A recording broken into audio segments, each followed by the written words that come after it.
सुप्रभातम।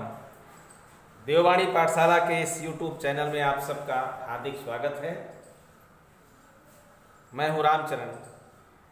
पिछले वीडियो में मैंने आपको समास का परिचय कराया था। आज उसके कुछ भेदों की चर्चा हम करेंगे।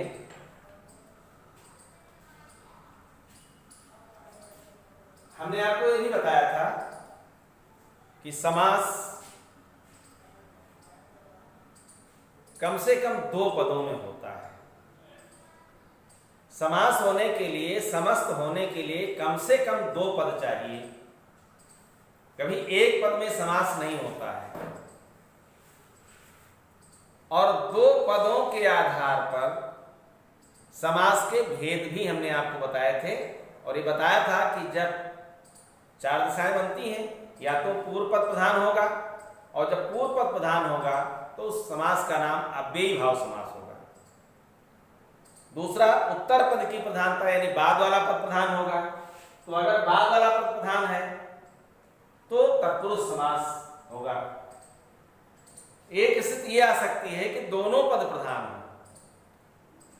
तो जब दोनों पद प्रधान होंगे तो उस समय द्वंद्व समास होगा। और एक चौथी स्थिति बनती है कि जब दोनों में से किसी भी पद की प्रधानता न हो। जैसे आप देखिए, हल्दी और चूने को मिला दीजिए। चूना सफेद होता है, हल्दी पीली होती है। लेकिन जब दोनों को मिला देंगे तो न चूने का रंग रह जाएगा, न हल्दी का रंग रह जाएगा। न चूने की सफेदी बचेगी, न हल्दी की पीलिमा बचेगी, और दोनों मिल करके गाढ़े सुर्ख लाल रंग का निर्माण करेंगे।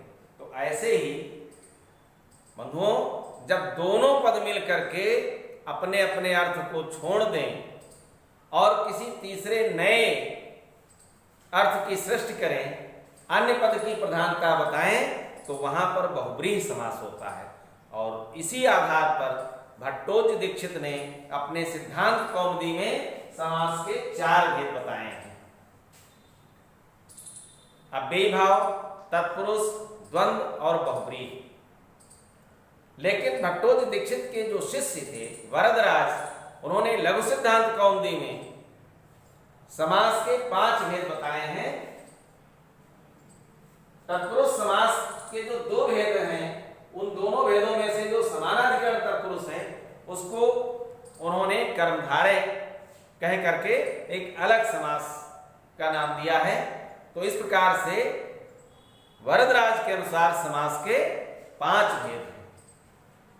लेकिन जो बच्चे high school, intermediate, UP board से कर रहे हैं, उन्हें 6 समास पढ़ने हैं। कर्मधारय का ही भेद है द्विगु, तो उसे भी अलग से पढ़ना है।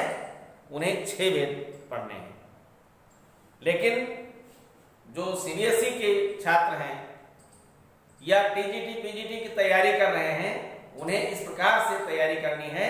अगर उनसे पूछा जाए कि समास के कितने भेद होते हैं तो 6 लिखेंगे। लेकिन जब ये पूछा जाएगा कि सिद्धांत कौमुदी में समास के कितने भेद बताए गए हैं तो 4 लिखेंगे। और लघु सिद्धांत कौमुदी में वरदराज ने कितने समास बताए हैं तो 5 लिखेंगे। आइए देखें तत्पुरुष समास को। प्रायेण उत्तर पदार्थ प्रधाना तत्पुरुषा।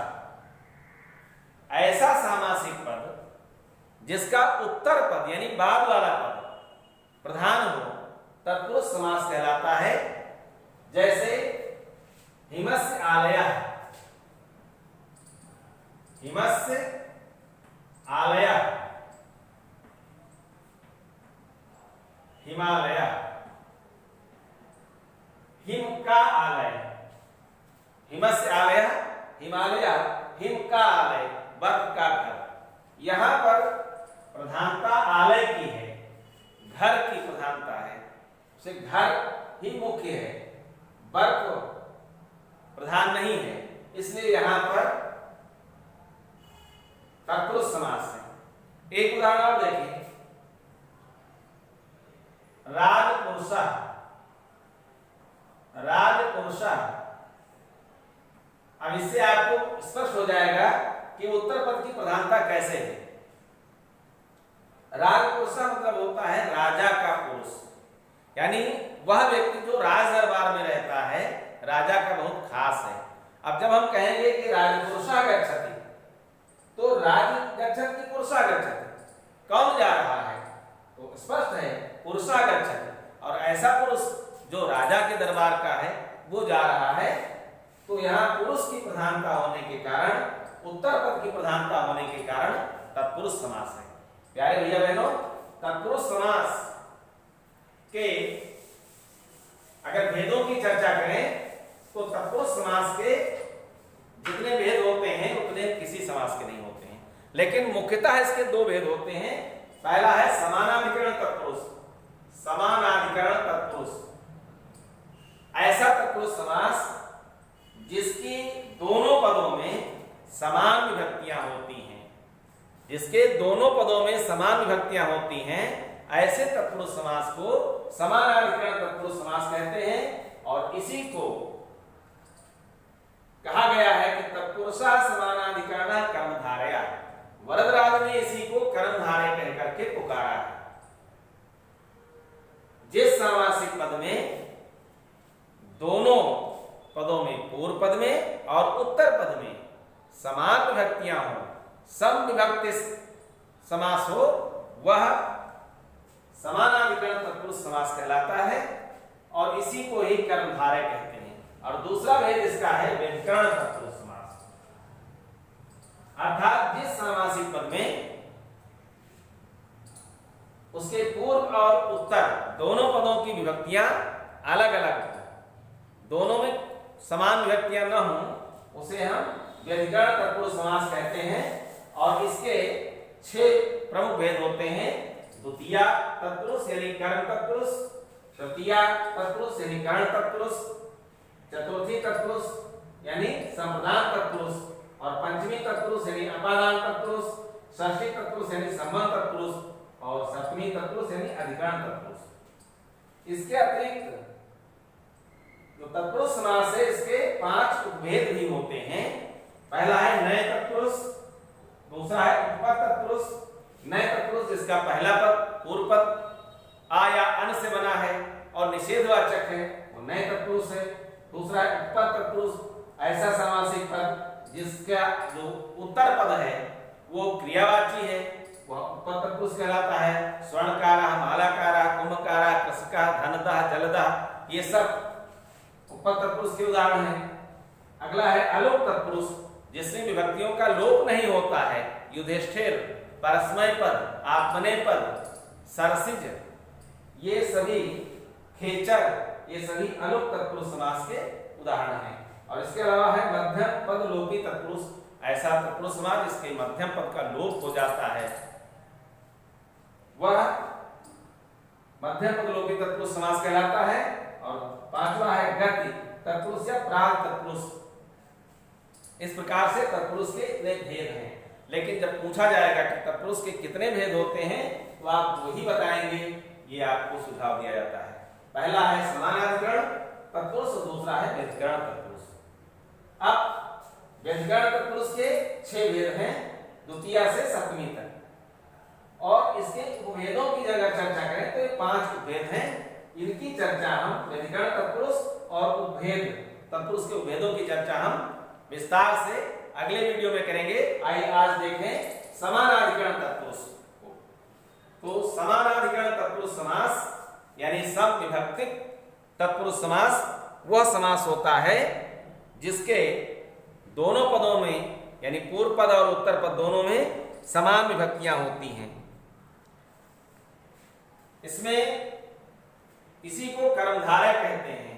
तत्पुरुषः समानाधिकरणः कर्मधारया, इसी को कर्मधारय समास की संज्ञा दी गई है।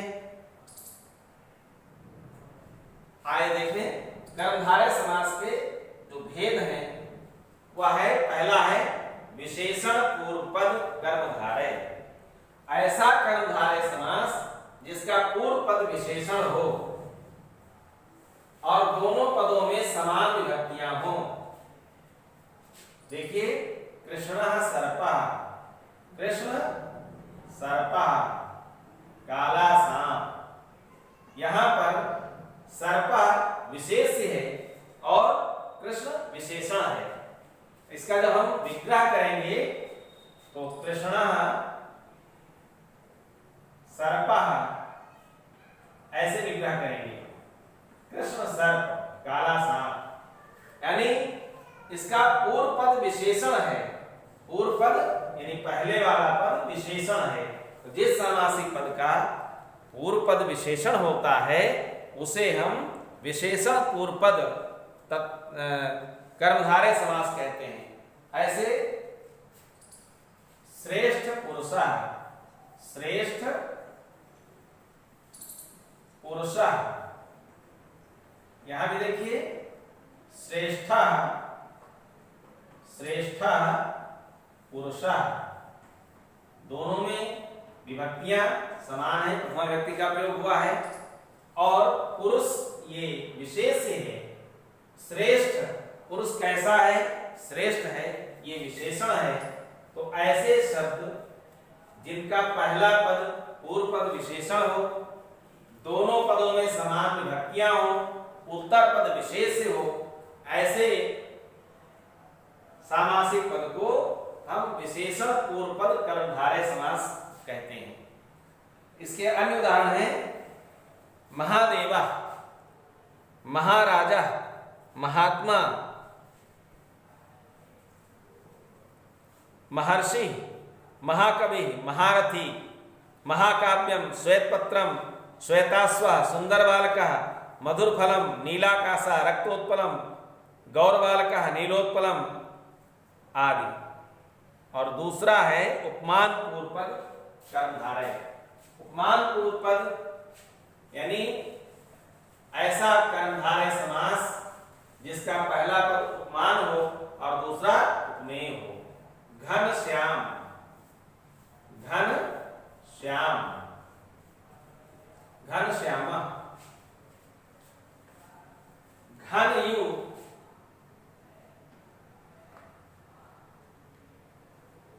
घन श्याम, श्याम है जो घन, श्याम है जो घन, ये घन ये उपमान है और श्याम तो घनश्याम, श्याम घन, काला बादल, ऐसे चंद्रमुखम, चंद्र मुखम,